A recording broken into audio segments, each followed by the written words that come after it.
Welcome to Quick Solution. In today's video I'm going to show you how to allow camera access on Roblox. So this is very simple and easy, so let's jump right into it. I'm going to open my phone settings right here and I'm going to scroll down until I find the apps tab right here.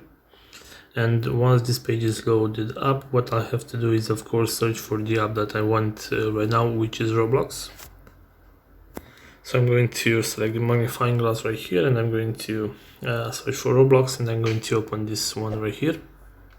So as you can see, there is this option which is called permissions. In my case, I don't have any permissions allowed. I'm going to tap on that option and we'll have right here the camera option. So I'm going to tap on camera and I'll have the option to select ask every time. So every time you will open the app, you will be asked if you want to give permission, or you can choose the option allow only while using this the app.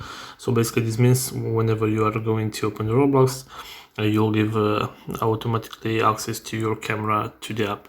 So this is all for today. I hope you enjoyed this video, and if you did, don't forget to like and subscribe to the channel for more videos like this one.